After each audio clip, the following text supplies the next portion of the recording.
Good afternoon everybody and welcome to the Algarve circuit in Portimao, where we've got the 7th race of the season in the FIA GT3 European Championship coming up for you this afternoon. My name is Jack Nichols. I'm here in the commentary box overlooking the start-finish straight. We've got Hayley Coxon down in the pit lane ready to find out, well, she's on the grid at the moment, in fact ready to find out any juicy bits of information that come her way. We've got an hour-long race coming up for you in mid-20s heat. It's not been a particularly hot day. Track temperature's fairly warm, as you can see, 37.4 degrees centigrade, but it hasn't been the kind of scorcher that we've had here in the south of Portugal over the past few days. Nevertheless, it's been very pleasant, and it makes a change for these GT3 drivers to not be racing in the rain, because we've had some wet conditions earlier on this season.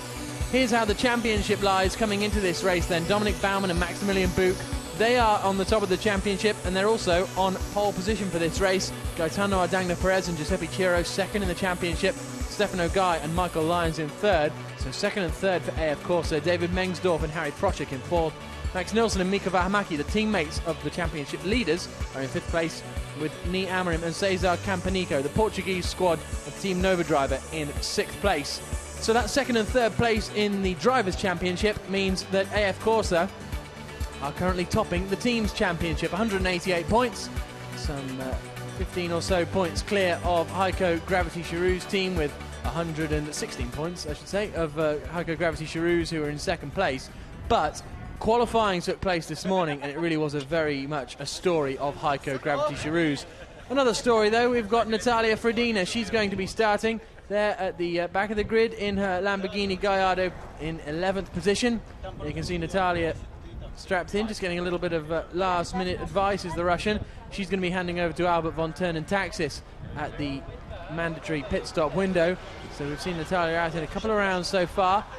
She did do a round at Navarra, I think she was in the Lamborghini, whereas in Zolder, in the second race of the season, she was out in an Aston Martin, along with Tom Kimber-Smith, I think it was. Miguel Toril then will start just in front of her, 10th place on the grid for Toril. He qualified higher than that, but was actually given a 3-place grid penalty drop for not respecting the yellow flags in free practice 1. So normally that, I think in GT1, that ended up with the driver just getting a warning, but it's been decided that in this particular instance, it's a 3-place grid slot, so he's going to be grid drop, so he's going to be starting just in front, or just behind, his teammate Vyacheslav Maev. You can see there in the Russian Bears Motorsports car, there's Kirill Ladygin next to him, and about to give him some departing words of advice there in 9th place. 8th place is going to be Eduard Leganov starting the car, and then Ricardo Brushin will take over. These two newcomers to FIA GT3 this season. We haven't seen them out before. We've seen the Rhinos Lippert second car inhabited by a number of different people, including the likes of Gilles Vanley and Jesse Lane earlier on. Leonard Machitsky and Natalia Frodina took the car in the next round in Zolder. Yves Wirtz and Kurt Mullikins, you may remember as well, had a little play in that Lamborghini, but this weekend it's the turn of Leganov and Brushin. There you can see Gregory Gilbert and Mark Sword. Mark Sword is actually going to be starting that car, and he is all strapped in, ready to go. Disappointing qualifying for him, only in 7th place, because they won the opening round of the season at Nogaro, you may remember, where well, you can see how the wind is affecting things here. It's very, very windy indeed here at the Algarve. We're kind of up on a hill, quite a way above sea level, and as a result, the wind comes and it keeps the temperature down, which is pleasant, but it can certainly play a bit of havoc with the cars through corners if they're subjected to crosswinds. Not quite as dramatic as, for example, an aerodynamic reliant single-seater, but it's certainly going to cause a bit of an effect. There's Gaetano Ardagna-Perez, you can see there, and he is ready to go in his Ferrari, the number 50 car. You could see the Venezuelan flag on the side of his helmet. Let's hear from the man alongside him on the grid, Nii Amorim. Nii, you've certainly got a lot of support for you here this weekend. How do you feel you're going to do in the Audi today?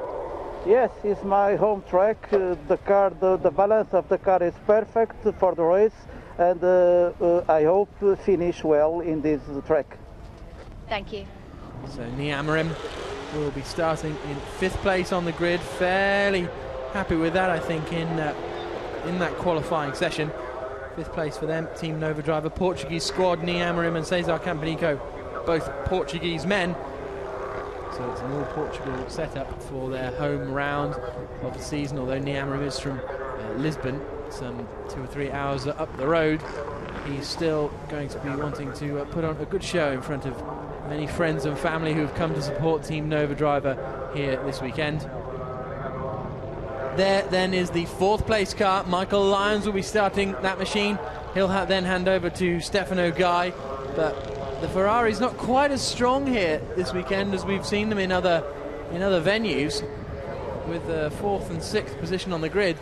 Considering they're leading the team's championship, you'd expect them to perhaps be challenging for the front row, but they were unable really to get anywhere near the front row. David Mengsdorf had a crack at it in his Rhinos Lippert Motorsport Lamborghini, but he still couldn't make it onto the front row either. But 3rd place for Mengsdorf, I think, will satisfy him. He's been a really impressive driver this year, it has to be said. Him and Harry Prochik sharing that car, and Harry Prochik is full of superlatives for David Mengsdorf, who's still in his early stages of his GT career in the Rhinos Lippert Lamborghini car. Let's hear from 2nd place man on the grid is Max Nilsson. His teammate Mika Vähämäki is with Haley. Mika, the fight is on. Will Max beat your co-driver, your sister car, to the first corner? Well, I hope so. It's always harder to start from the 2nd place because you're outside, then you have to watch the first car. Don't go faster than him in start, don't get penalties, so it's hard, but I hope so. Thank you. Very tricky to get this rolling start going, or at least judge your rolling start, because it's a very long start-finish straight here at Portimao, and the grid is actually a reasonably way down it. We saw it in the GT1 race earlier that it felt like the lights should go out, but they just held them until they were actually on the grid hatchings, which of course makes sense. They hold them until they're all over the crest of the hill. So the crest of the hill is actually quite late, which is why it seemed in the GT1 race earlier like it was taking forever for the lights to go out. But in fact, they're all just waiting until they're in the correct position. There is our pole position man then, Maximilian Buch. Him and Dominic Baumann will start on the pole position slot both today and tomorrow. Dominic Baumann in the 2nd qualifying session set the fastest lap time of anyone as well. So leading the championship, Buch and Baumann, it's a bit of an open goal for them this weekend. They just need to consolidate, get some decent points on the board, and they're going to be pulling clear at the front of the championship in what is the 4th meeting of the season. Those Mercedes of Heiko Gravity Charouz really performing strongly this weekend. 3 minutes, well, a minute and a half now to the start of the formation lap, and then this 1 hour race will get underway. It will have a mandatory stop 25 minutes into the race, and the pit stop window will close 35 minutes into the race. There's no necessity to change tyres, and most teams won't unless there's a puncture or, well, rain, but I can't really see that happening this afternoon, although stranger things have happened. But the sky is looking very, very clear as one mechanic is left with the car just to make sure everything's okay when the cars set off on their formation lap. There you can see the 1 minute board held aloft at the front of the field. We've had some brilliant racing in FIA GT3 so far this season. Has quite often produced very entertaining hours, and you can see no issues with any of the cars on the grid, which is always a bit of a relief. There's the steep hill you can see coming out of the final corner, so they have to wait until all of the cars have crested that hill, because otherwise the cars at the back simply wouldn't be able to see the start-finish gantry here at this Algarve circuit, completed in 2008. So it's some 4 years old now, but it's still looking in relatively good condition, and it is a circuit that the drivers absolutely love. We've been to a couple of newish venues in FIA GT1, the likes of Slovakia Ring, the likes of here at Portimao, but all of the new venues we visit, the drivers absolutely enjoy, and this is one of the best drivers circuits around, really. Quite possibly the best new drivers circuit that is around on the world motorsport scene these days.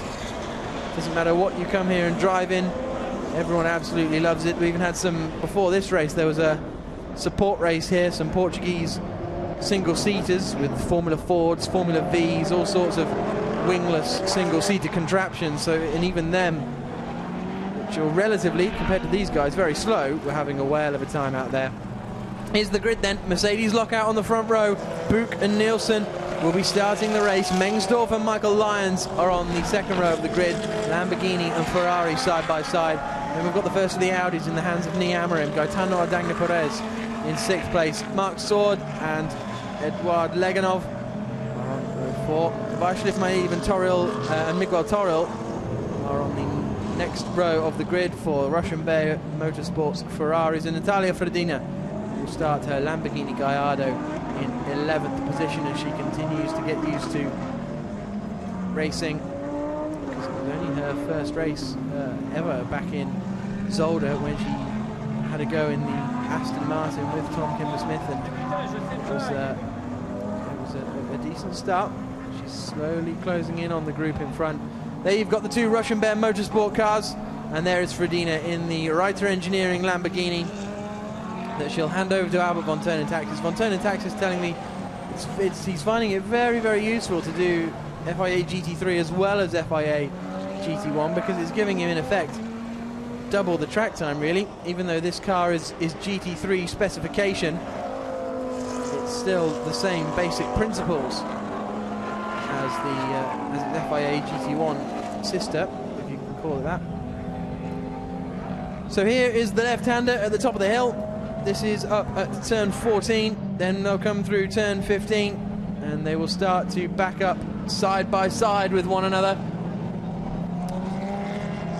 There's the 12 car of Edouard Leganov.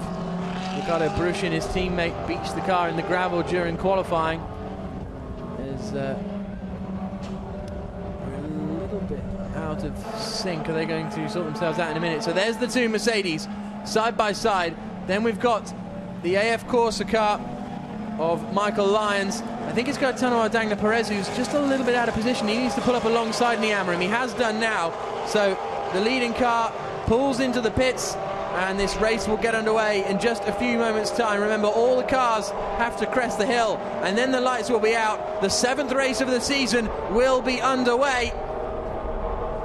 Still waiting for the lights, and now they stamp on the throttle. Immediately going defensive is Maximilian Buch, because he hasn't got a great start. The Lamborghini tries to come through the middle of them then, so it's a great start from David Mengsdorf. He might be able to hang on into the lead. It's going to be second at least. He's going to try and go around the outside at turn 1. That doesn't work out. He runs wide. One of the Ferraris is up into 3rd position. I think that's Michael Lyons making a good start, so a real loss for Max Nielsen then.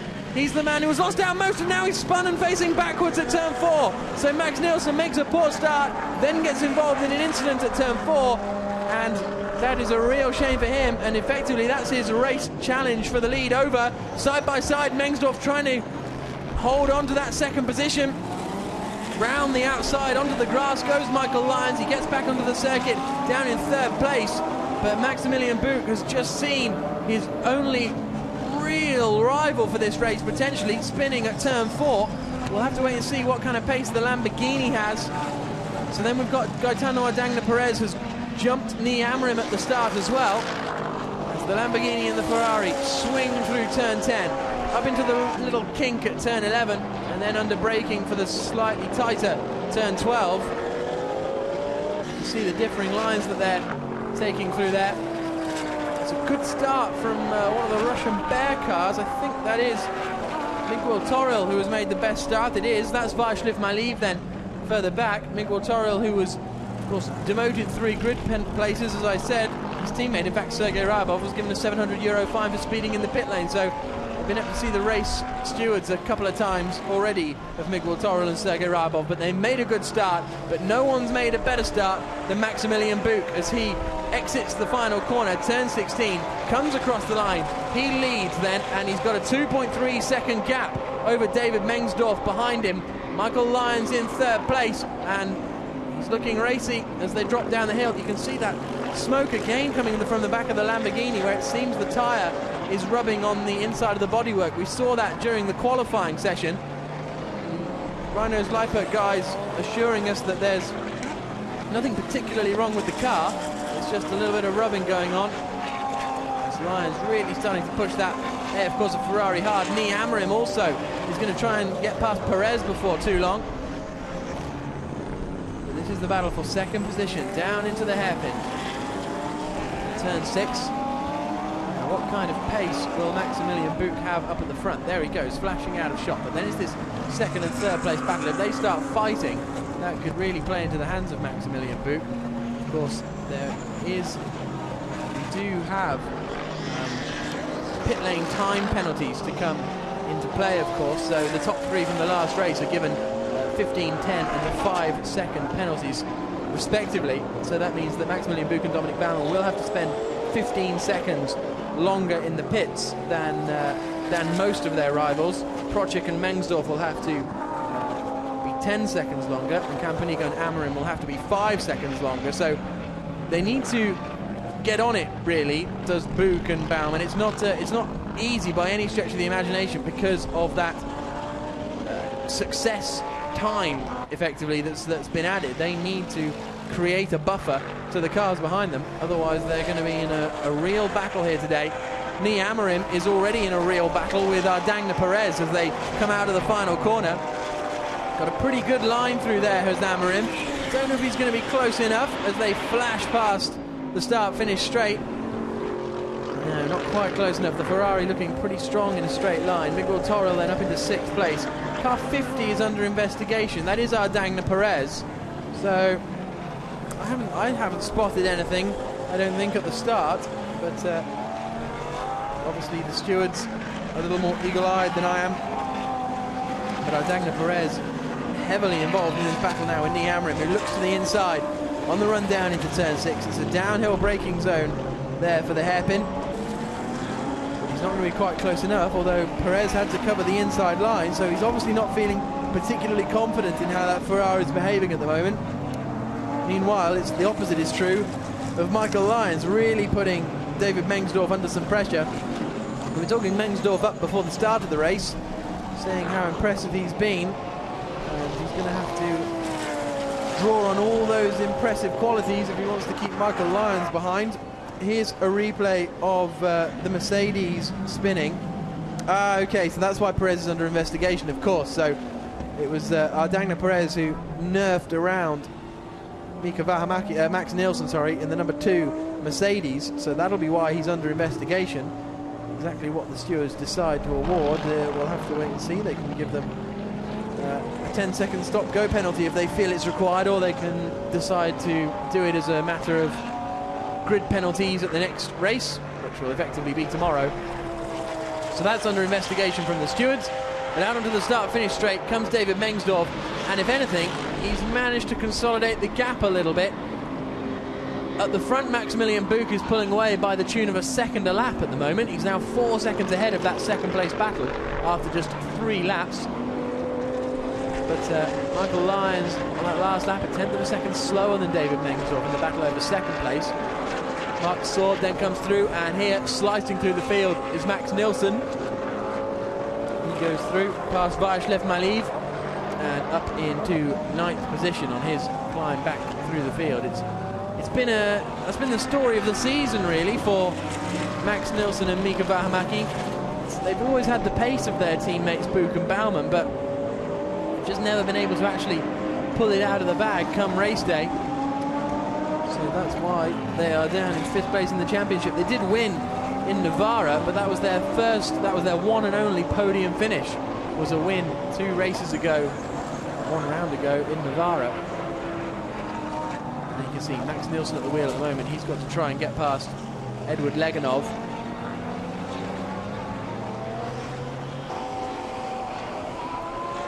There's Mark Sword in the 16 Audi. He's currently in 7th position for Sainz-Lock Racing, and he's going to be reeled in before too long, potentially, by that Leganov Nielsen battle behind. And here is Nielsen tucked right under the rear of the Lamborghini. Thought he was going to have a little look into turn 14. We saw that move happen a couple of times in the GT1 race, but I think that Nielsen is going to decide that he's so much quicker than the Lamborghini in front. He's just going to wait until the perfect opportunity, which I imagine will be on the exit of turn 16.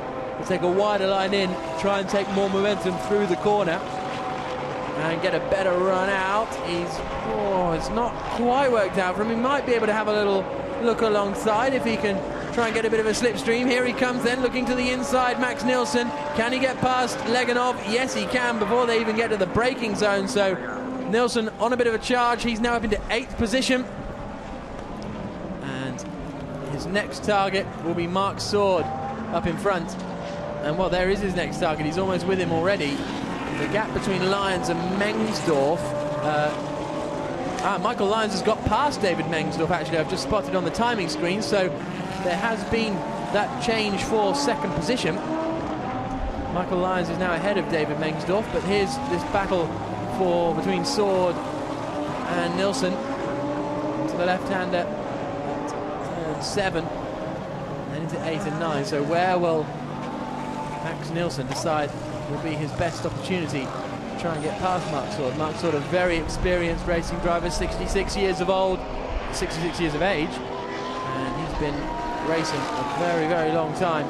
Started out as a junior racing driver, trying to make it to Formula One. Raced in Formula Renault in the 70s with some drivers who went on to become French Formula One stars. It's not going to be long. The Mercedes again contemplating that look into the turn 14, but then deciding that actually it's best to just sit behind and make the move down the start. Finish straight, I imagine, will be the effort. Out they come of turn 15. On the brakes a lot earlier, but that should allow Nielsen to perhaps carry more momentum through the corner. And look at that, he's driven straight past on the exit of the corner. Such is his superiority through turn 16. This is also going to allow a bit of a battle to develop, perhaps between Leganov and Mark Sword. There you can see Max Nielsen up into 7th position. And what are we going? This is the move then for second place. Oh, Michael Lyons getting a great run out of turn 3, late on the brakes into turn 4, and it's job done. So that is how Michael Lyons took second position, and he's now started to pull away a little bit. There's Stefano Guy, Michael Lyons' teammate, thumbs up because his teammate's up into second place, which is good news for the championship. It's not good news that the championship leaders are ahead of them, but nevertheless they still need to keep scoring points. And you can see Lyons immediately starting to pull away from David Mengsdorf now, as they head up into 11 and 12. Maximilian Buch, unsurprisingly, fastest lap of the race he set on lap 3. Tends to be the pattern with these tyres. First or second flying lap of the race, you will get the fastest lap. Whether or not the fuel level comes down, you'll never quite get back to the lap times you were setting at the peak tyre performance. So now we're watching the battle between Nii Amorim there in the Sainz-Lock Racing Audi, the Team Nova driver Audi. Behind him is the Ferrari of Miguel Toril, and ahead of him is the Ferrari of Gaetano Adangna Perez. So it's quite a nice little three-way battle going on. There's only 9/10 of a second separating the three of them as they come across the line. So Ferrari, Audi and Ferrari doing battle. And then is the next man going to be Max Nielsen? Yes, it is. So Max Nielsen 4.8 seconds behind, 2 seconds a lap quicker. So give it 2 laps, and we're going to have a 4-way battle over 4th place, I imagine. That is, of course, unless Nii Amorim can get past the Ferrari in front of Perez sooner rather than later. Down the hill they come. It looked like he was feigning towards the inside line, but Perez saw that in his mirrors and subsequently covered it. And then we've also got another Ferrari sandwich. Oh no, that's Mark Sword, isn't it? So it's Mark Sword in 8th. Leganov in 9th and Maliv in 10th. So where he has been trying to get past for a long time though now, has Nii Amorim. It's been, well, since the start of the race really, it developed into this battle.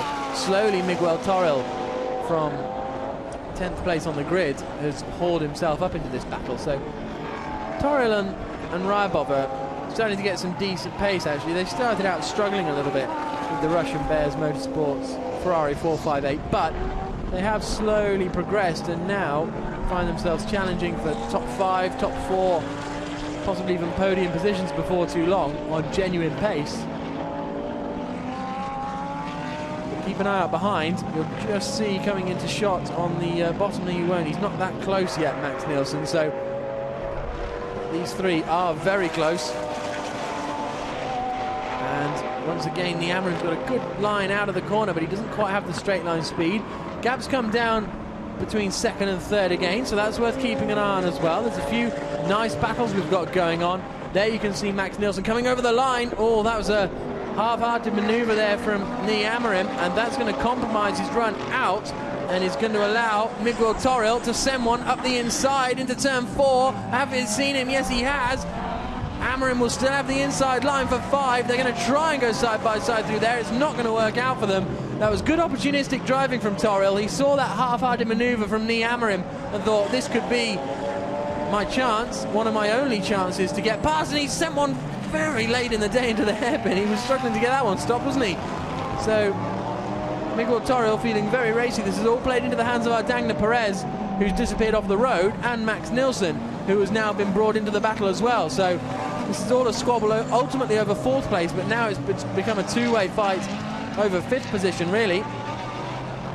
A nice try from Toril, but not quite close enough, and it's a drive-through penalty for Gaetano Ardagna Perez for causing a collision. So this will now be the battle over 4th place, because the true 4th place man, that Ferrari just dipping out of the way there, is going to be taking a drive-through penalty before too long, and that's going to frustrate Ardagna Perez, I have no doubt. It might bring him out. It might bring him out still in 7th place, potentially, depending on how long it takes to perform the drive-through penalty. So he might only lose 3 positions, but still, far more positions than you would choose to lose. Is he going to take it straight away? No, he's going to stay out there probably for as long as he can to try and expand the gap back to those running in the lower reaches of the top 10. But now we've got these 4 cars across the line, and they're all separated by under 2 seconds, including Ardagna Perez at the head of the queue. No doubt these guys will have been told that Ardagna Perez has a drive-through penalty and not to really worry about getting involved, but if Nii Amarim is in the situation where he's got to attack Perez or be passed himself, he's got no choice but to attack Perez. They put a lap on Natalia Frodina as they come down the hill into turn 6, and Toril deciding to go to the inside line there to get past, trying to perhaps put off Nii Amarim, but it doesn't quite work out. But these 4 all have concertinaed up together. Ardagna Perez taking it very easy going past Frodina. So where is this first move going to come? It's a bit like it's almost like chess, isn't it, at the moment? Which one of these 4 cars, well, 3 really, because Ardagna Perez has got nowhere to attack. Which one is going to make the move first? And crucially, how long is Ardagna Perez going to stay out there? Because Nii Amarim now is having to start to attack because he's coming under so much pressure from behind. So Nii Amarim starting to try and get past now. Up the hill they come, into the left-hander at 14. None of them are close enough. You can see at the back of the pack, though, the Mercedes of Max Nielsen just taking a nice wide line into every single corner because he's got nothing to worry about defending. So I wonder, he's going to get an absolutely mega drive coming out of this final corner, and he could be attacking a couple of them. Will Perez pit this time around? I think if he... it's 3 times past the board, isn't it? So, and into the pits comes Perez. So now it's just going to be a 3-way fight for 4th position. Nielsen's got a great run out of the final corner. He looks to the inside, but he better watch out because Miguel Toril is going to look to one side of Campanico. Nii Amarim in the Audi is going to lose 2 positions here in one fell swoop if he's not careful, because the Mercedes is passed and up the inside goes the Ferrari. So Nii Amarim, unfortunately for him, moved up into 4th place as they cross the line, but now finds himself in 6th position. He was robbed really there, mugged either side.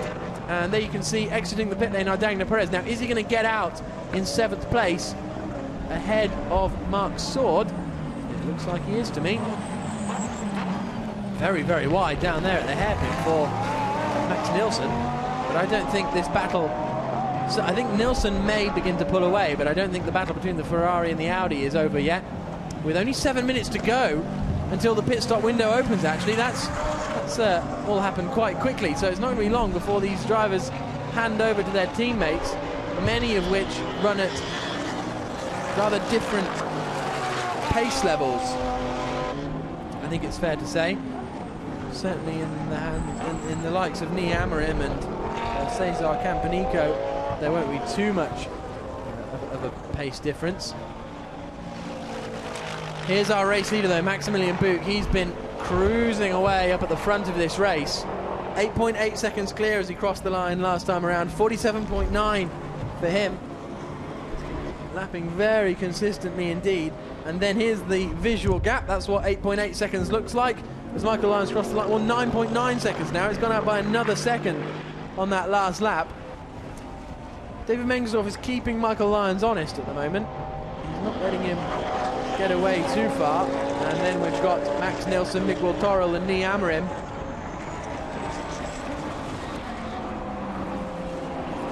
Amarim, another half-hearted look up the inside into turn one. He's got to stop doing this because look how much time he loses on the exit because he's had to come out of the throttle so much and slow to a much slower speed.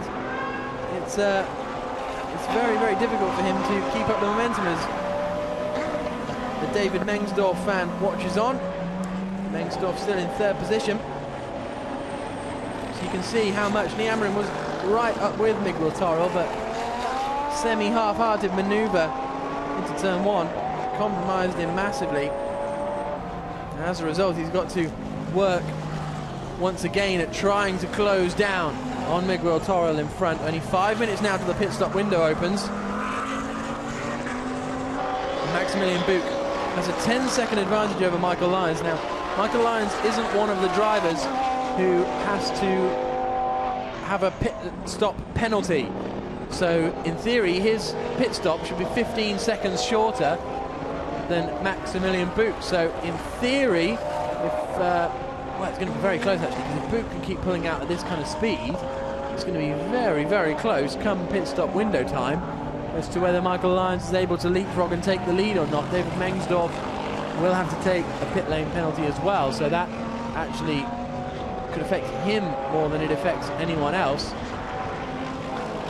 He's still just 1.4 seconds, so each driver and team has a designated pit stop time. If you win the previous race, you have to spend 15 seconds longer in the pit lane, which is what Buch and Baumann did. If you finish second in the race, you have to stay in the pit lane for 10 seconds longer. And if you finish third in the race, you have to stay in there for 5 seconds longer. Very, very wide goes that Russian Bears Motorsports car. Across the line they come then, and this is the battle between Mark Sword and Leganov and Vyacheslav Maev. Into turn one.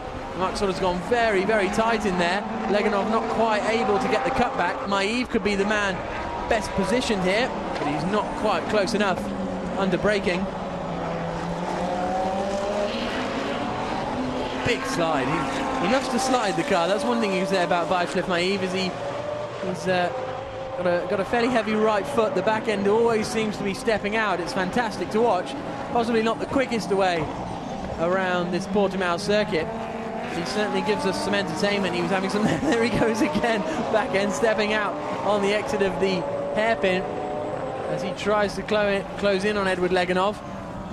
These three cars only separated by 9/10 of a second. Well, that was at the start of the previous lap. I venture it may well be less than that now, because they're all really bunching up as they drop down the hill, over the crest, into turn 10. And it'll be interesting to see which of these guys decides to pit first. There's no new tyre advantage as well. That's probably worth pointing out. If you pit earlier, you're not really going to gain or lose any advantage. It's all down to the drivers, because there's no fuel added, so fuel will remain the same. There's no tyres changed, so tyres will remain the same. So it's effectively about clear air. So if Vyacheslav Maev, for example, stays out longer than these two, he will have longer in clear air, which may mean he has more speed. But you may find that he actually runs quicker, chasing down people and trying to keep up with them. So across the line they come, and once again Marc Sordas began to just pull away a little bit over the line. Now there's 1.2 seconds between the three of them, so they've just extended the gaps on that last lap. David Mengsdorf is comfortably closing in on Michael Lyons now. The gap is down to just 1 second. 0.4 of a second came out of the gap on that last lap. Here you can see David Mengsdorf in the black and orange Rhinos Liepert Motorsport Lamborghini Gallardo chasing down the Ferrari 458 Italia of Michael Lyons. I think Mengsdorf will be pretty frustrated that he let Lyons through, because he can see that he can match Lyons' pace in that Ferrari. But it was just that, it wasn't even a mistake, it was frankly a very good move from Michael Lyons, but Mengsdorf will no doubt feel he should have seen it coming, should have been there to defend against it. As the Russian Bears Motorsports driver of well, it's Miguel Torrell's teammate, there we go, Sergei Ryabov, we saw there watching on, got his name out eventually. He'll be taking over fairly shortly when this pit stop window opens in a minute and a half. Across the line then comes Michael Lyons. Has the gap come down more this time? It looks pretty similar, but it has come down by 0.2 of a second, so only 0.8 of a second now the gap. David Mengsdorf starting to get into his flow. He's going to be handing over to Harry Procek before too long. But as I say, that Lamborghini will have to stay in the pits 5 seconds longer than the Ferrari. So it's going to be down, I think, to the relative pace of their teammates. And when will Maximilian Buch, our race leader, decide to pit? Him and Dominic Baumann fairly similarly matched pace-wise. Buch did a 1 minute 45.6 in qualifying, whereas Baumann did a 1 minute 45.5 in qualifying. So very, very evenly matched there at Heiko Gravity Charouz. Running 2 silver-ranked drivers. You can either run 2 silver, or a gold and a bronze, or a silver and a bronze. Mika Vähämäki ready to take over from the number 2 car of Max Nielsen. So actually we haven't spoken much about Max Nielsen since he got past Miguel Torrell, Niamrim and all that crew, but he's actually the quickest man out there, 47.9, and he's lapping, which is half a second quicker than his teammate who's leading the race, and he doesn't have any pit stop penalties to do. So that's certainly one to keep an eye on, that Heiko Gravity Charouz car. Pit stop window is open. Are they going to bring Buch in straight away? No, they're not. They're going to leave him out. I imagine they'll just swap the drivers around at the exact halfway mark of 30 minutes, because it's so similarly matched and no real battles for them to deal with. Into the pits though comes David Mengsdorf from 3rd position. Harry Procek getting ready to take over, so Michael Lyons is now in a comfortable 2nd position, but this is the time where he needs to put in some decent laps. Then across the line is Max Nielsen. That last lap he was 1.3 seconds quicker than Michael Lyons and was 7 seconds behind, so there's still a definite chance that Max Nielsen and Mika Vähämäki could end up on the podium here, maybe even in 2nd place. It's less about getting a quick pit stop in FIA GT3, because in GT1 it's all about practicing those tyre changes. That's where the race can be won and lost, but with a minimum pit stop time, you can see the chap there timing the Lamborghini pit stop. It's not as crucial to be as slick in the pit stops as it is in FIA GT1, because literally the clock ticks to 60, although not in the case of Mengsdorf and Procek, it ticks to 70, or 1 minute 10 probably, and then he is allowed to leave. So there you can see the Ferrari of our Dagna Perez and Giuseppe Ciro has come in, but they are out of the running really after that drive-through penalty. But out of the pits then comes Harry Procek now in that number 11 Lamborghini. He's in with a shout of taking the lead of this race, but he's 20 seconds behind. He's only got 10, so I don't think he is, actually, come to think of it, because he too has had to take a pit stop window penalty. Here comes Michael Lyons. Is he going to pit this lap and hand over to Stefano Gai? Yes, he is. So This will give us an idea of how the battle for second is going to end up. Out of the pits comes Giuseppe Ciro after taking over from our Dagna Perez. There's Albert von Turnentaxis, the unmistakable form of Albert von Turnentaxis. You can't see his socks at the moment under his race suit, but he's wearing some fantastic socks today. But he's about to take over from Natalia Frodina. So this battle between the Ferrari of Lyons and the Mercedes of... the Lamborghini of Mengsdorf and Procek is going to give us a good example of who's going to be in second position, and possibly the lead of this race, depending on how far Buch and Baumann can go and what kind of cushion they can build up. So we've got Niamarim in the pits as well. I think that's it. I think we've covered everyone who's come into the pits at the moment. Niamarim's going to hand over to Cesar Campanico. We've got Vaishnav Maliv, you can just see coming in. He's going to hand over to Kirill Ladygin, former World Touring Car Championship driver, and out goes the Ferrari of Lyons and Guy. Then where are we going to see the number 11 car? There's our number 1 car of Buch and Baumann. They have yet to make their pit stop, so they will possibly be coming in at the end of this lap, or they might stay out for a few more.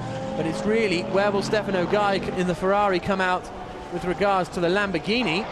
Well, there's the Lamborghini coming out of the final corner. So as we thought, no pit stop penalty for Lyons and Guy means they come out comfortably, even more comfortably than I was expecting, ahead of the Lamborghini of Mengsdorf and Procek. Harry Procek now at the wheel. So into turn 1 he comes. Then we've got our race leaders through turn 1. And then we've got the number 2 car of Max Nielsen. He's going to pit now and hand over to Mika Vähämäki because he just caught up. Had he to the back of Mark Sword? No, that was Mark Sword was a lap down and has also handed over to Gregory Gilbert. So once the pit stops have all shaken themselves out, we'll clarify exactly what's going on. But Nielsen and Vähämäki very much in a fight for second position because they didn't have to take any pit stop penalty and they've been lapping quickly. Mika Vähämäki, who you can see on the right hand side, just about to take over.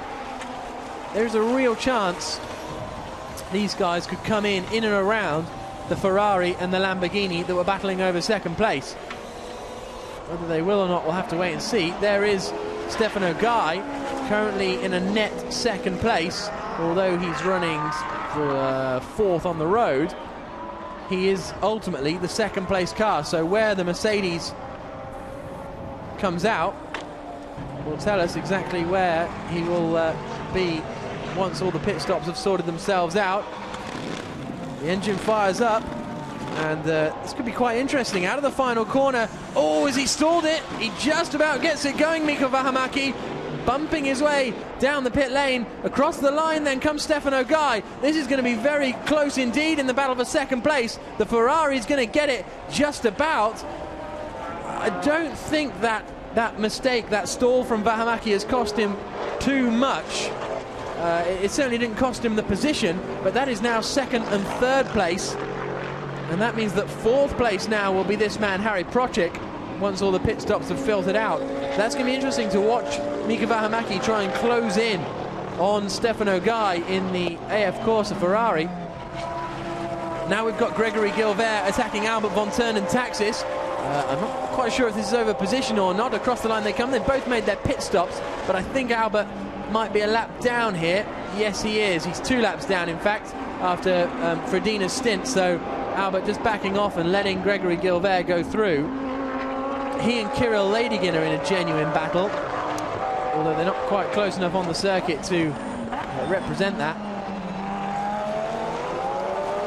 As Ladygin tries to find his way past Albert von Turnentaxis, so the pit lane window is open for another 3 minutes. Buch and Baumann are still out there. It's going to be interesting to see where they come out with regards to their main rivals, Stefano Guy and Mika Vähämäki. Of course, they have to spend 15 seconds longer in the pit stops because they won the last race at Navarra. Up into the hairpin comes the number 1 car, Maximilian Buch. He's driven very, very well and very, very quickly as well, it has to be said, and he's staying out there and setting very, very quick lap times.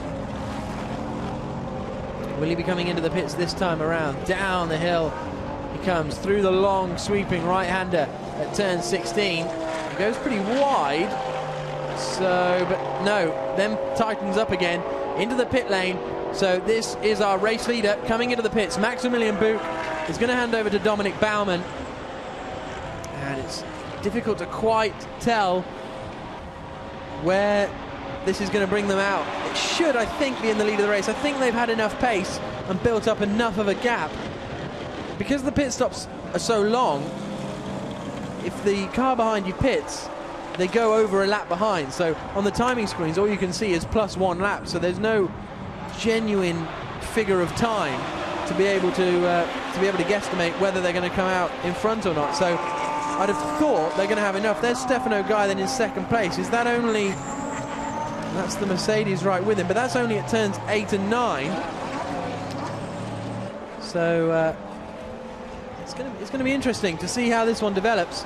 It must be very, very frustrating for the driver, just sat in there waiting for the clock to count down. He's looking at his watch as he waits for the signal that he can go. Here comes Guy then, and it's not going to be long before Guy is under a lot of pressure from Mika Vähämäki.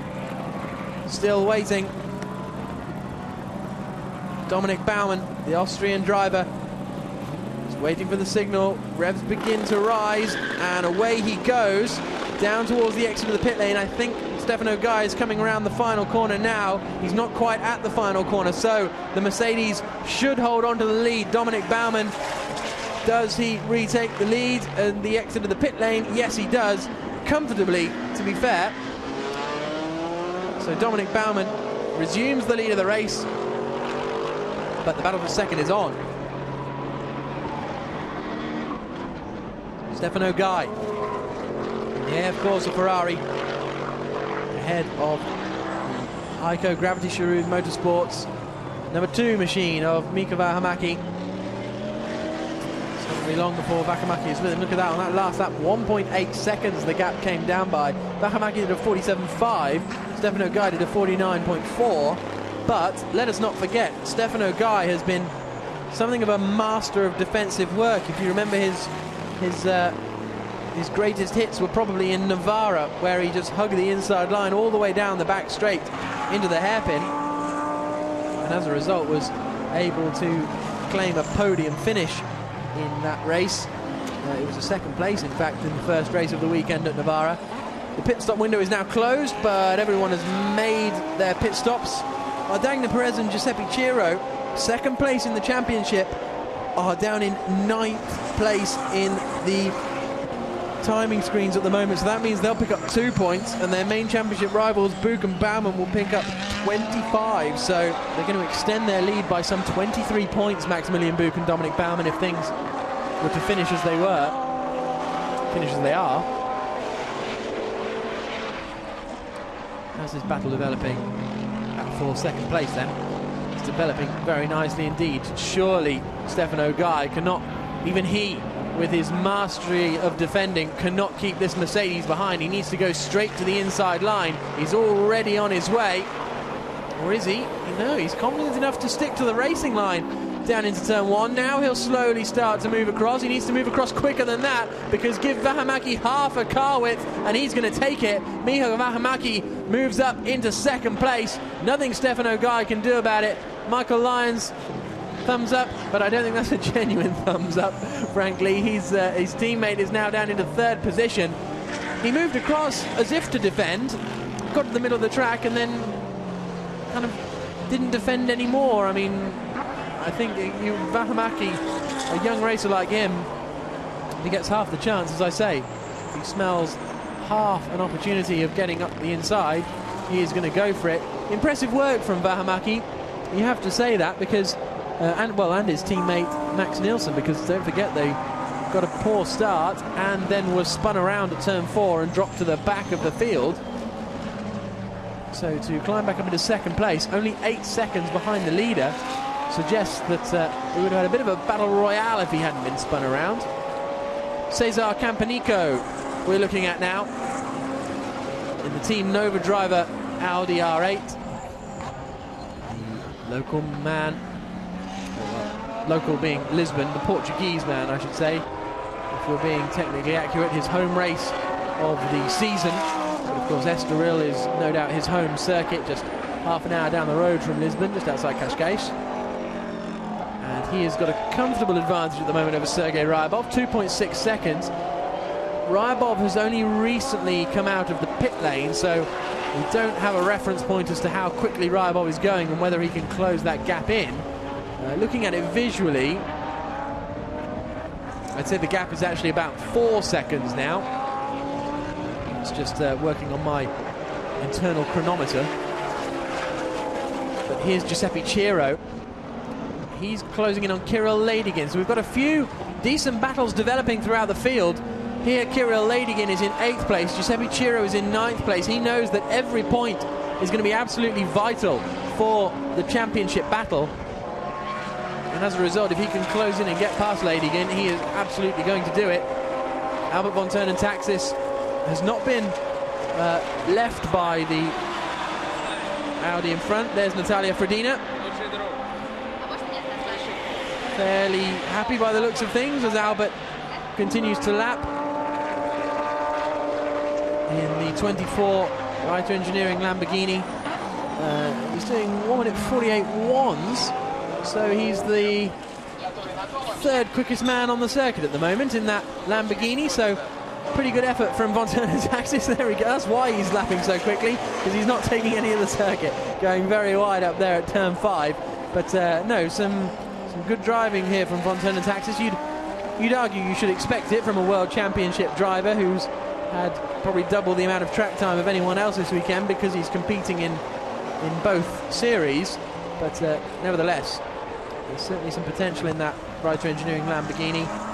Warning flag for car 50, which is Giuseppe Ciro for the track limits up at turn 5.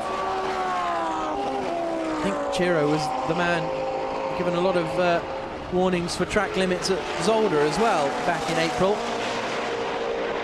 But now we've got this battle between Ciro and Ladygin over 8th position. As I say, Giuseppe Ciro will know that every single point is vital in this championship battle. With 20 minutes remaining in this race, he must be confident of finding a way past.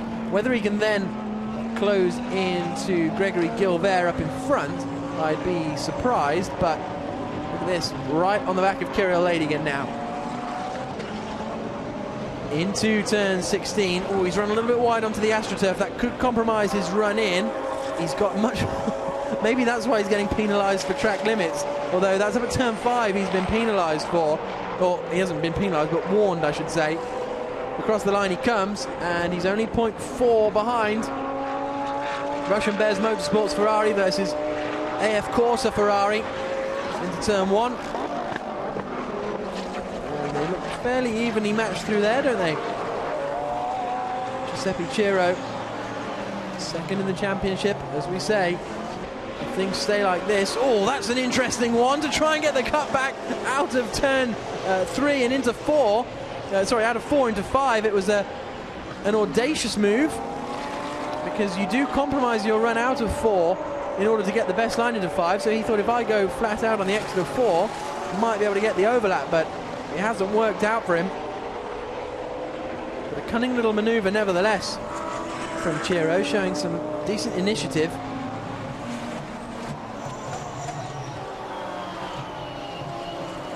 Up the hill through 9.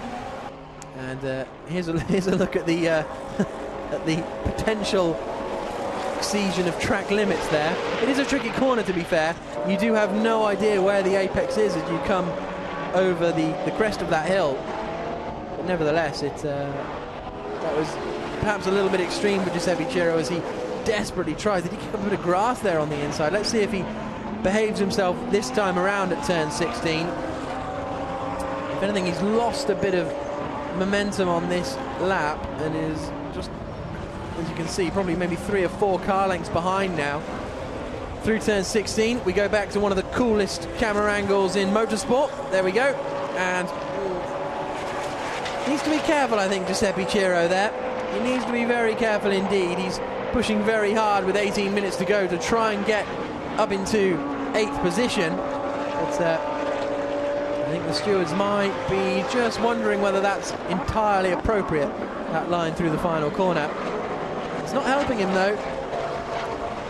He's still he's 6/10 behind now, so he did lose 0.2 of a second on that previous tour. Harry Procek has just set his fastest lap of the race, either his and David Mengsdorf's fastest lap of the race, in fact.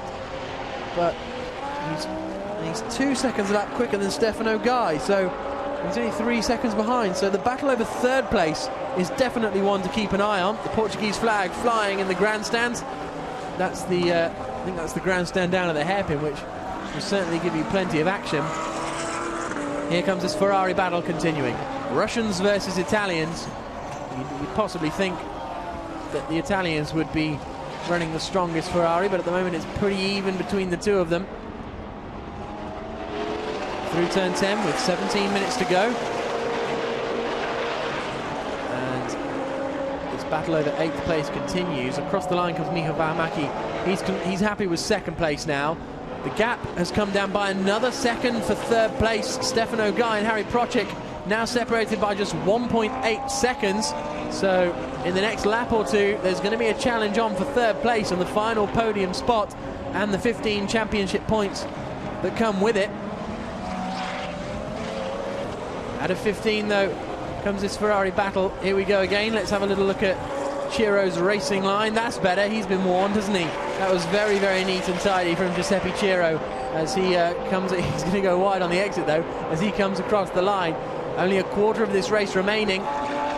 He's still not quite close enough. The gap still 0.6 of a second. They're lapping at almost identical pace, Kirill Ladygin and Giuseppe Ciro. 8th and 9th place for them.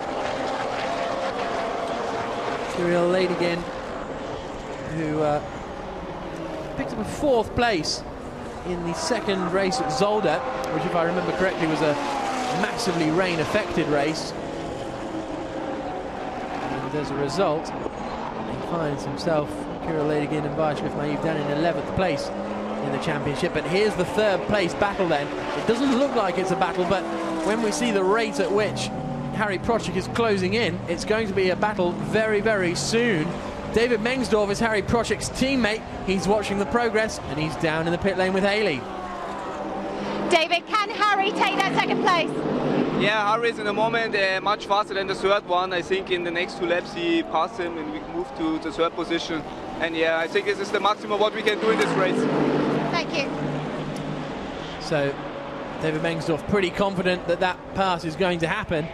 It's one thing catching Stefano Guy, and it's another thing passing him, although we saw Mika Vahamaki make fairly light work of Stefano Guy a few laps ago.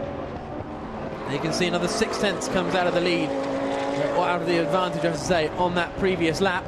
We've still got it all kicking off. In fact, we've got a change here, haven't we? Giuseppe Ciro has got past Kirill Ladygin, so as soon as we turn our attention away from this battle to focus on another one, the action happens. So Giuseppe Ciro has made it past Kirill Ladygin and is now up into 8th place. Now we've got Gregory Gilbert challenging Sergei Ryabov for 6th place. They're only 0.4 of a second apart as well. So we've got 3 good battles going on with 14 minutes of this race to go. Gregory Gilbert, very, very experienced, very, very quick driver, going out nice and wide on the exit of turn 5. Car 24 is now receiving a warning. That's Albert von Turnen Taxis, who you see there. But Gregory Gilbert in that Audi. Oh, he's outbroken himself as Ryabov. That gives Gilbert an opportunity. He'll have the inside line for this little kink, but Ryabov should be able to hold it around the outside and then have the inside line for 8 and 9. He can't quite do it, and Gregory Gilbert moves up into 6th position in the Audi, and he will now start to pull clear. Don't think he's 11 seconds down on Cesar Campanico, so I don't think he's going to make any further progress. But a good move, took advantage really of Sergei Ryabov's mistake, and now he's up into 2nd place. There's our race leader though, Dominic Baumann, still cruising around as the quickest man out on circuit. 47.854 on that previous lap. There's 2nd place, Mika Vahamaki, 10 seconds behind the man in front, 11 seconds ahead of Stefano Guy behind, but Guy's coming under more and more pressure. Look at Harry Procek half a second behind now. The rate at which he's closing in on Guy has decreased over the previous few laps. It was about a second a lap, now it's only half a second a lap, but it's still absolutely happening, this closing in. Come down into the hairpin. You can see Stefano Guy struggling to get the car turned in, those front Pirelli tyres possibly screaming for mercy now. So come through 8 and 9, braking for 8, downshift, and then a little squirt of power before you carry on braking for turn 9. And then up the hill. Where is the move going to be made from the Lamborghini? Because I think the Ferrari's got decent straight line speed. We saw the Mercedes get past fairly straightforwardly, but it had so much more speed coming out of the final corner, whereas Procic's only lapping about half a second a lap quicker.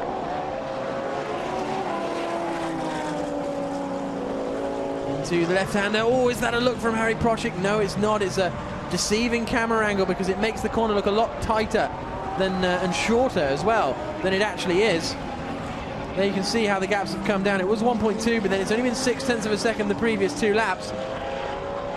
It's probably going to be the gap between them, maybe 0.4 of a second this time around, possibly even less, because Procic's got a very good run out of the final corner, and he's going to be right under that little rear wing on the AF Corsa Ferrari. 11 minutes to go, across the line they come. It is 0.4 of a second separating them as they head down into turn 1. Where's Procic going to make his move? I don't think he's quite got the advantage coming out of that final corner. I think it's the middle sector, and now he's gone through, has he? The Ferrari goes very wide indeed, and that was very, very easy in the end for Harry Procic. Didn't see what happened to Stefano Guy, but I just wonder if he went a little bit wide there, and now he's got a little bit frustrated with himself, sliding the rear of the car out. Is he going to go for a lunge down into the hairpin? I don't think he's close enough. No, he is not. But Harry Procic then up into 3rd place. Didn't really see what happened to Stefano Guy, I don't think. Here we go. Let's keep an eye on the Ferrari on the left.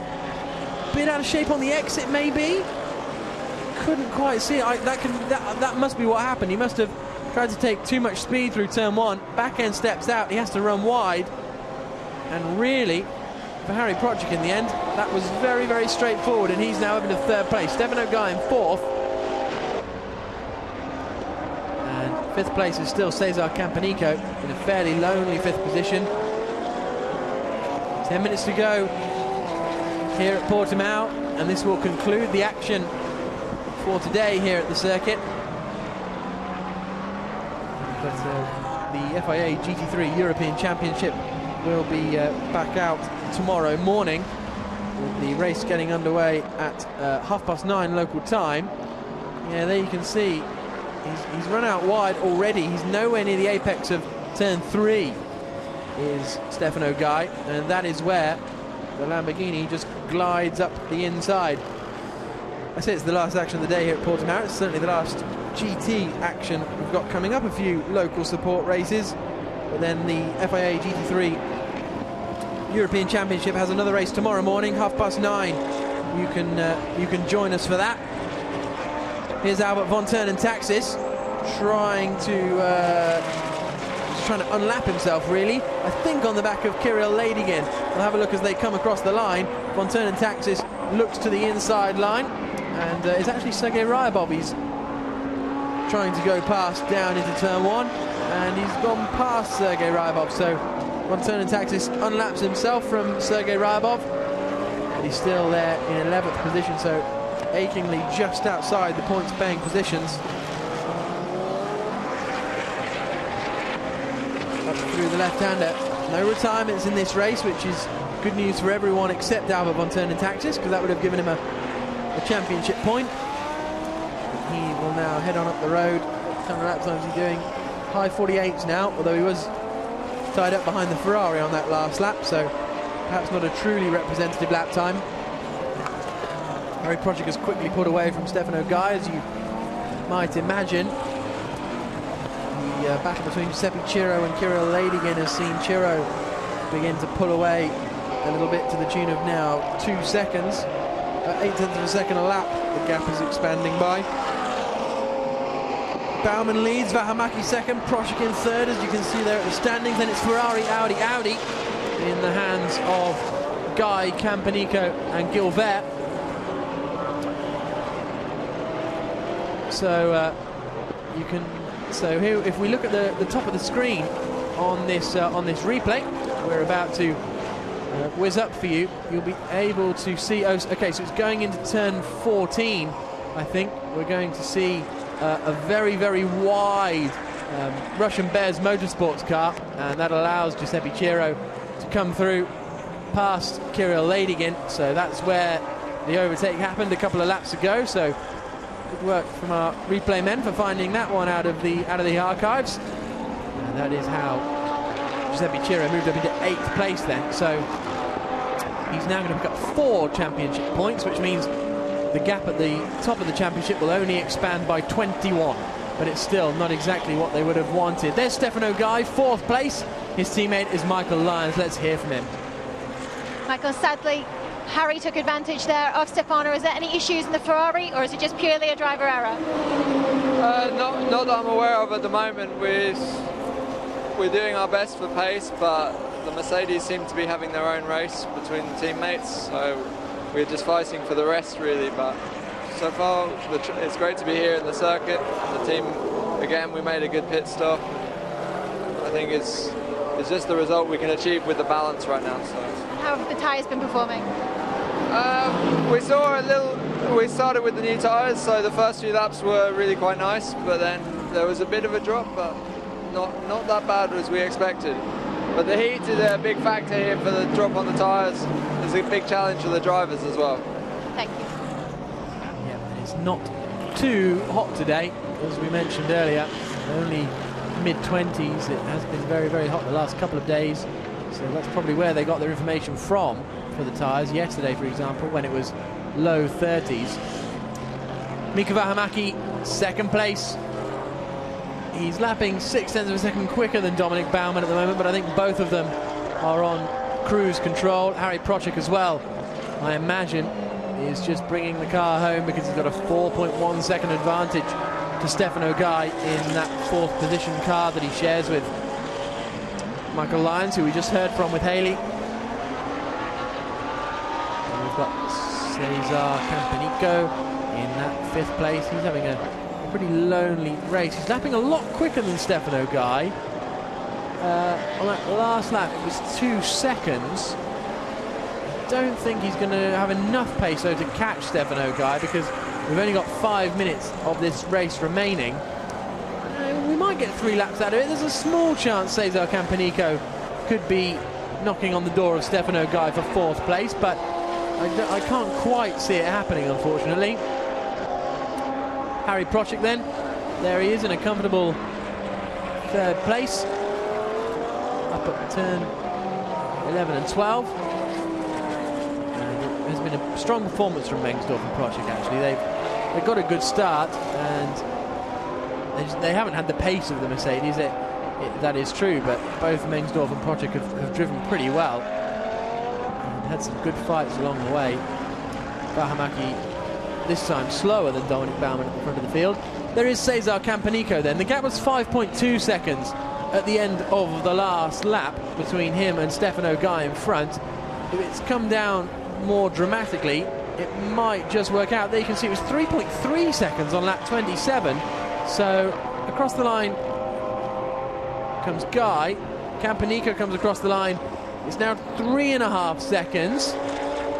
This might just about be on, you know, because that was another 1.8 seconds that came out of the gap on that last time around. So Cesar Campanico possibly looking at a bit of a grandstand finish here as he throws it into turn 4. You can see the Ferrari up in front, and well, it'll take a mistake, I think, from Stefano Guy, but he has made a couple so far today, and the gap's 3 seconds now, so that's half a second just in the 1st sector alone. I fear it might just be too much, you know. I think it might just be too much with 3 minutes left on the clock, especially there's 3 minutes left on the clock with Dominic Baumann a long way up the road, so it'll depend when Baumann crosses the line as to how many laps we get out of this one. Campanico crests the hill through turn 10. It was 3 seconds, it's now 2.7, so the Ferrari a little bit stronger through that first corner, first sector. There's our race leader then into turn 1, so I reckon actually this will be the penultimate lap, is my prediction. Yeah, this must be the penultimate lap now for Dominic Baumann and Maximilian Buch. It's Baumann at the wheel, the Austrian driver, looking to take his and Buch's third win of the season. They won the second race at Nogaro, they won the second race in Navarra, and they're about to win the first race at Portimao, potentially. 10.8 seconds is the gap back to his teammate Mika Vähämäki. It was when they crossed the line. It's now 10.9 seconds, so not really fluctuating too much. Did Baumann and Buch get lucky in this race that their teammates were not involved? I'd say yes, because they had to take a 15-second pit lane penalty. Their teammates didn't have to take any second penalty at all, so they would have already had 15 seconds in their pocket. They're only 10 seconds behind now, and they got punted into a spin at the very first corner. So I think it's definitely a stroke of luck a little bit for Baumann and Buch that their teammates were eliminated. This, though, could be very, very fun going on to the final lap of the race. And you can see how much the Audi is closed in. Under braking they come, and now, of course, Campanico can clearly see the Ferrari in front. He'll be already assessing where the Ferrari is strongest and weakest and where he will be able to make the move stick if he's able to just close in those last few tenths of a second on this penultimate lap of the race. This is the battle over fourth place. Cesar Campanico is right up with Stefano Guy. This is going to have to be a mega defensive job from Guy, because he looks like he's really struggling with these tyres. We might well see him go defensive in every single corner. Final lap begins now then. Dominic Baumann across the line, but this is the battle to watch because it's over fourth position, and it is involving our third placeman in the championship, Michael Lyons and Stefano Guy, and Guy really struggling with the tyres and with the grip out there. He's just going to slingshot out of this corner, Campanico. He's taken less speed into the apex, and as a result has absolutely flown out. Straight to the inside line goes Stefano Guy. He's learned his lesson. He's not going to leave enough room up the inside, surely, for Cesar Campanico to come through. No, he's not. This is where he made the mistake last time around, running out wide. He's managed to keep it all together this time. This is going to be a fascinating final lap. Cesar Campanico, very quick driver, and he is going to try and use all of his experience to try and get past Stefano Guy. As I've mentioned before, we saw Guy defending brilliantly at Navarra last time out. Down into the hairpin they come. Look at that, look how much more confident Campanico is. He can stick it right to the outside, but there's no way to go around the outside of the hairpin like that.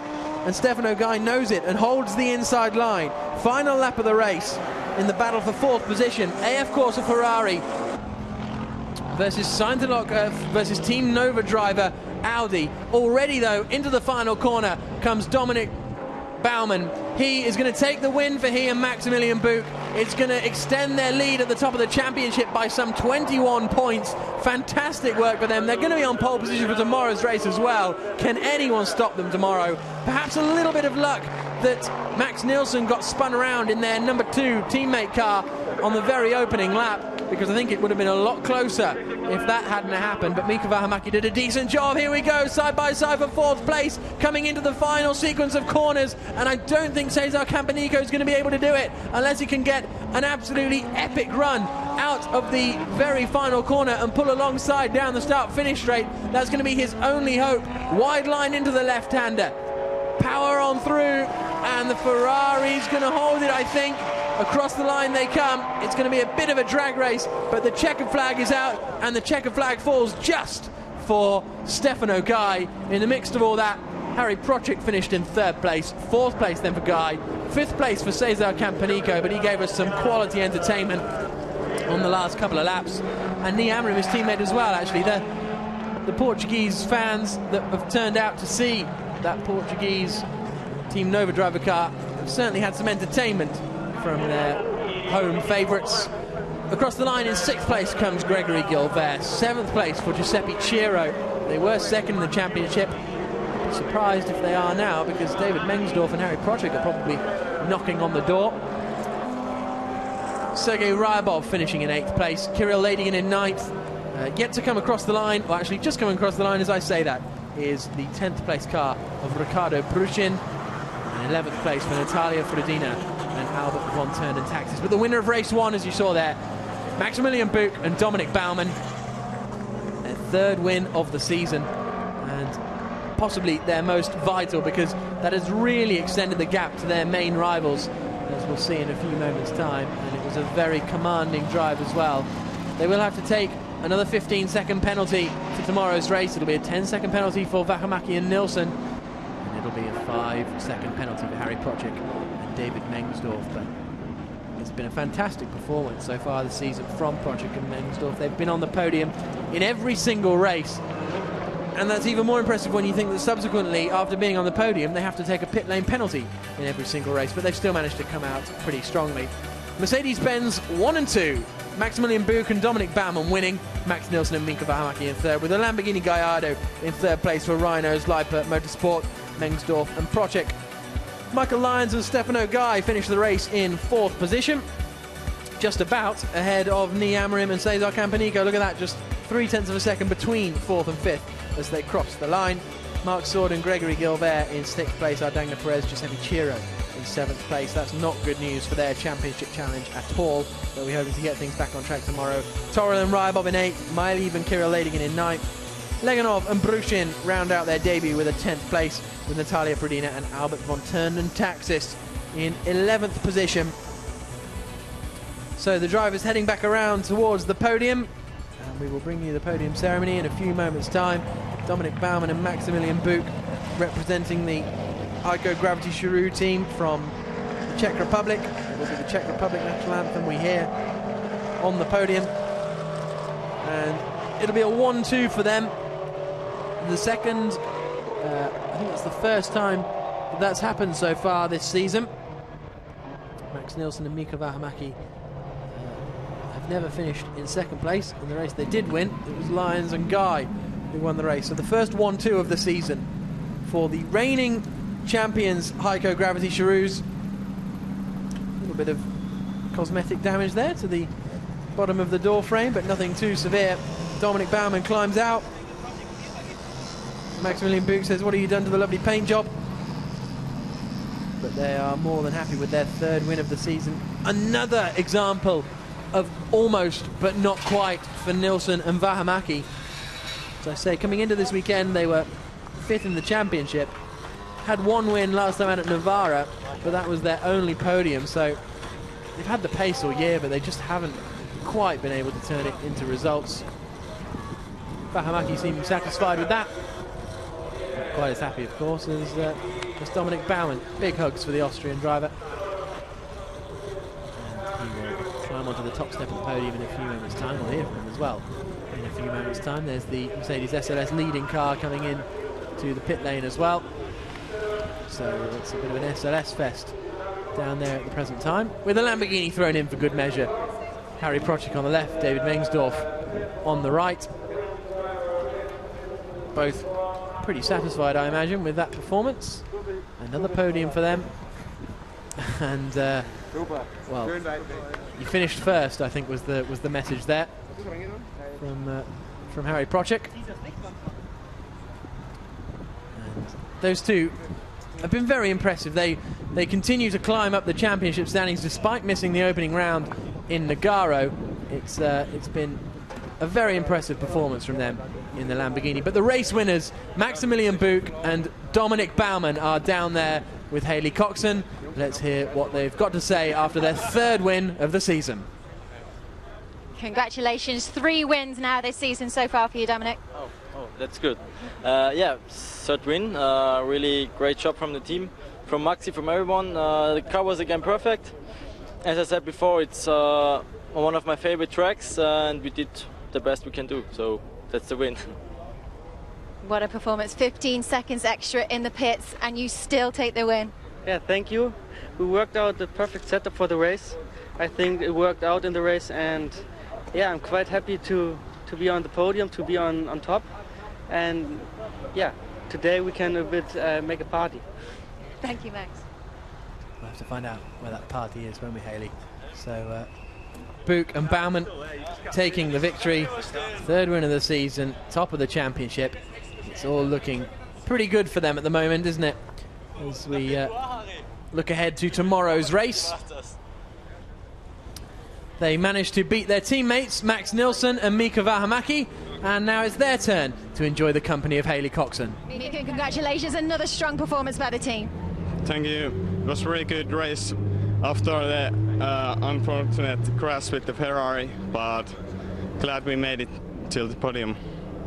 Thank you. And Max, if it wasn't for the spin, you could have been taking the win, but at least you're still taking a podium finish.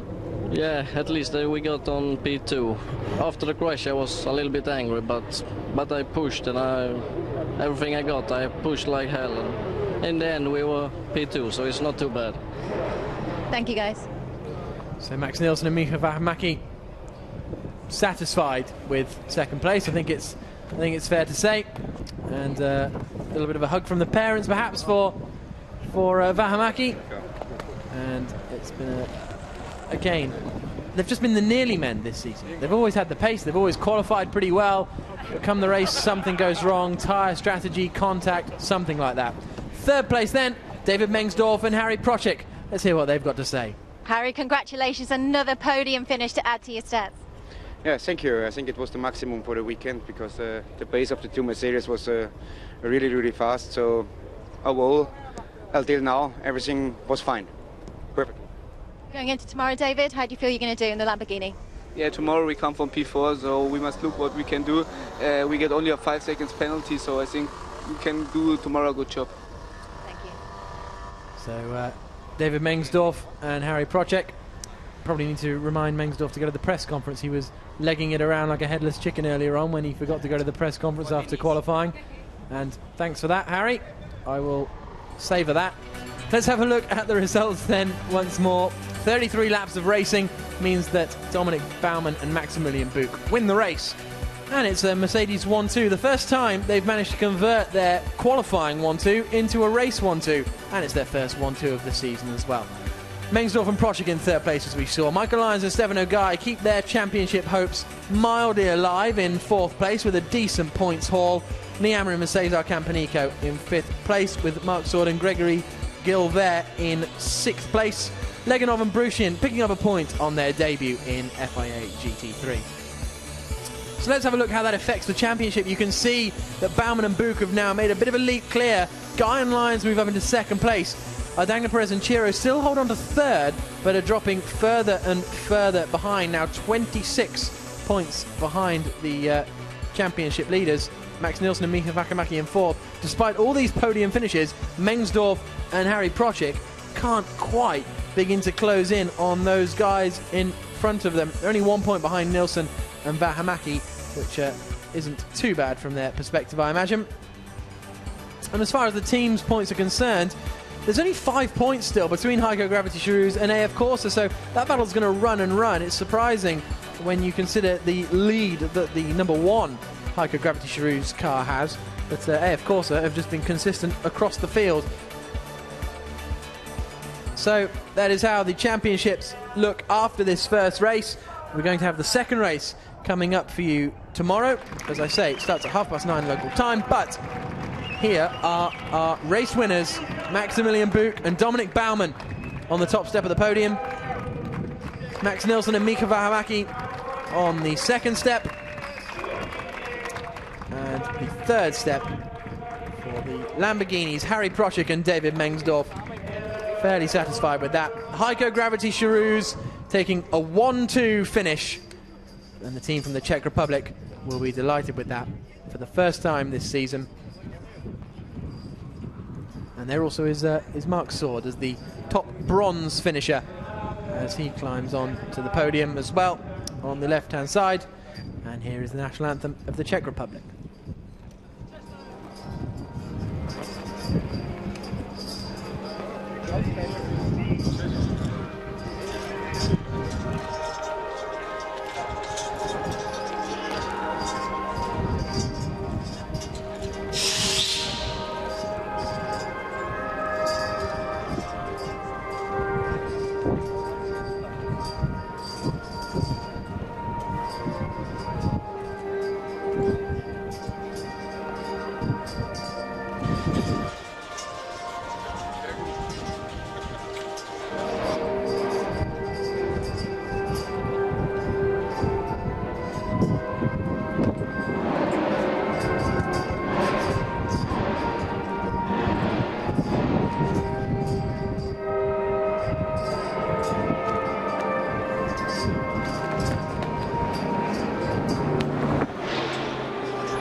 It's a bit windy today here in Portimao, up on the hill, and the Czech Republic national anthem observed. And here come the trophies for our third place men. João Catita, operations manager here at the Autodromo International Algarve, will hand the third place trophies to Harry Procek and David Mengsdorf. Second place trophies going the way of Max Nielsen and Mika Vähämäki. Trophies very similar in style to the central building here at Portimao, that cylindrical building in the centre of the circuit. But for the third time, winning trophies for Dominic Baumann and Maximilian Buch on the top step of the podium. And Marc Sword will also receive a little award for being the top-ranked bronze driver after the Heiko Gravity Charouz representative receives his award from Nuno Cerqueira. And there's Marc Sword, you can see on the left-hand side. And here is his trophy delivered to him.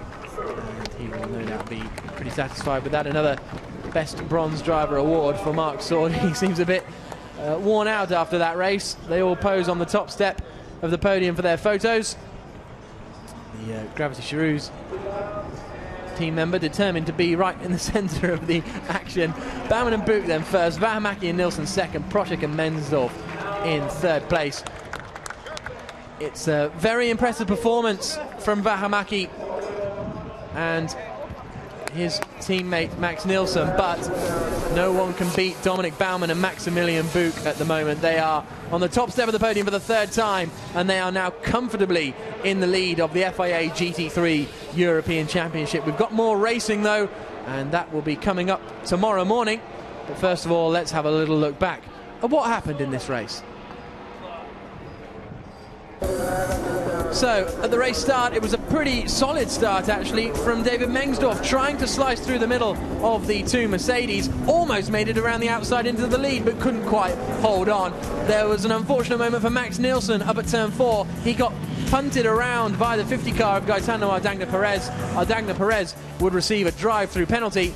Then all sorts of battles started kicking off. Michael Lyons was desperate to try and get past David Mengsdorf. He managed it eventually, whereas there's still a bit of smoke coming from the Lamborghini that we saw in qualifying. Then he lost out as Max Nielsen started to come through. That was Max Nielsen going past Eduard Leganov on his journey back through the field. Great battles here between Nii Amorim and the number 4 Russian Bear Motorsports car of Miguel Toril. We almost had a bit of 3 abreast as well as Nii Amorim continued that battle. He got a little bit mugged down here at turn 1, losing out to both Nielsen and Miguel Toril. Then the pit stops came, and despite their success penalty from the last race, the number 1 team were able to get past fairly quickly. Also making good progress with Mika Vähämäki, cruising past Stefano Guy down into turn 1. Guy then ran a little bit wide, and that allowed Harry Procek to come through in the number 11 Lamborghini, but no one could catch the number 1 car. Maximilian Buch and Dominic Baumann commanding up at the front. Second place going the way of Max Nielsen and Mika Vähämäki, with third place to David Mengsdorf and Harry Procek. Thank you very much for watching the first race of the weekend. The second race gets underway tomorrow morning at 9:30. Will it be Maximilian Buch and Dominic Baumann taking the checker flag once more? They start on pole position for tomorrow's race. Can they continue to extend their championship lead? From Hayley Coxon in the pits and myself, Jack Nichols, we'll see you tomorrow. Thank you for joining us.